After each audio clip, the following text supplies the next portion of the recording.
see Ovechkin score the goal today? I didn't see it live, but I just watched it. Incredible feat. That number of goals and the run he's been on this year, incredible run. So, congrats to him. What an incredible accomplishment to pass Wayne. You're just like a week or so away from playing him. When you guys prepare for him, he was on this roll. He was getting near the end, but he's been hot. When a guy like that, and you know him for so long, when he's that hot, how difficult was it just to prepare for him? It did tough because you know that a lot of times they were looking for him. So you had to kind of pay special attention, and then you're worried that you're going to leave somebody else open all the time. Even on the power play, he slid to different places. He went up top, and on almost any rush entry, they were going to look for him. Sort of like his goal today. They found him late, and his shot is just incredible. You wonder why it goes in from there, but it's like a slider he can shoot. Like it goes from left to right, and it kind of fades away, and I don't know. Every team wishes they had one of those, I think. Every team just about, including yours, put out a video congratulating with players talking. Just what does it mean that there's an event like this that can unify the entire league? And, at a sport where it's hard for anybody to agree on anything. Well, I think we all understand how difficult it is. Anybody who played or anybody who's playing now or coaches a game, you got to realize what an incredible accomplishment. I mean, and to do it at that age, when most of us wake up with aches and pains a lot sooner than that, and to play all those years. So, man, my hat's off to him, because that is something that, I think a lot of people 10 years ago would have never thought it'd be possible. What does it say to you that different eras, different styles of game, that he was able to accomplish this in the same number of games? We've talked about that as coaches. Like the game back, really when Wayne was in his heyday, was a lot more offensive, and there was a lot more chances and a lot more scoring. And then we had those years where the game really tightened up, and he was still scoring. And I think that's just his shot. Was able to be around him a few times, one All-Star game, and you get to watch that a little bit, and it's special. So, two different eras, but I mean, both guys, two incredible athletes we're talking about. I know that Byram he can obviously play his offhand side, but do you think that he's really benefited from being on staying on his left side the last few weeks and having a right-handed partner? That's kind of an interesting debate.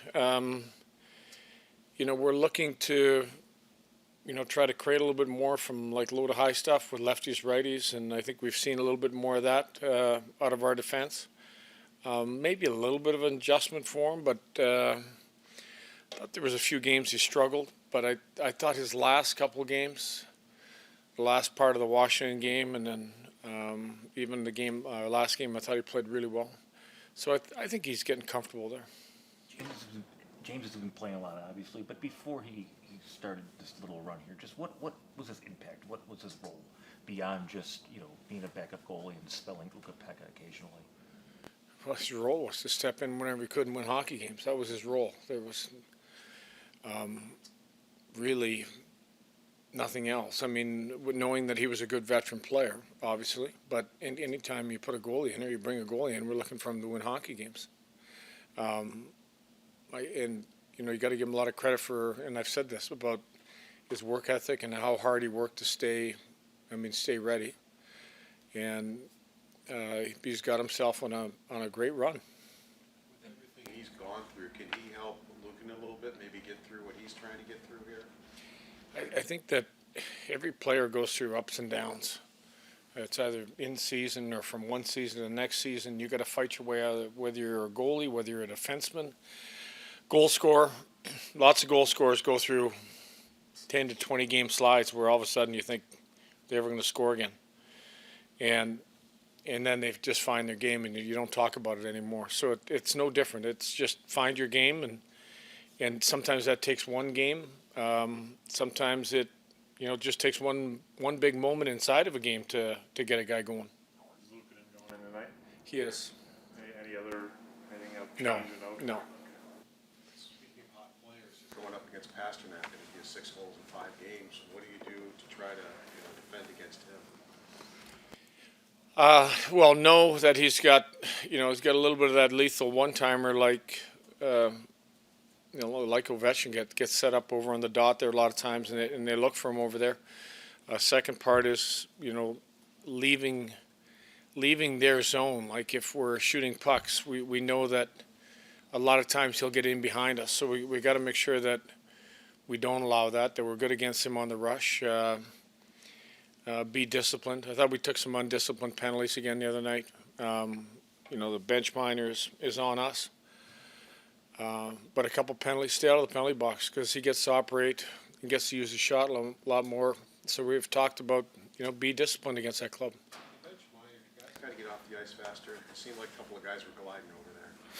Paul, if you watch every game in the whole league, there's not a guy that does sprints to the bench. You show me a guy that sprints to the bench, and I'll buy you a cup of coffee. The guy's dead tired. Well, Coco then. They don't sprint to the bench. They're tired, and every guy, it's when you change. And it had nothing to do with that. He went on the ice before his player was there. But I look at bench minors as being, that's on coaches. Like, you got to be ready. Anytime we have 3 defense that you know who you're changing for. There's only one guy you're changing for. Usually, I will yell at the line going out, know who you're going for. After a power play, when the line's a little bit switched and I've got Peterka and Cooley and Tomer, I say, know who you're going for, so it doesn't happen. That's the discipline that we have to have. That's just the stuff that can't happen. That could have been a big moment in the game for us to allow them a power play. So that's an area that we got to clean up.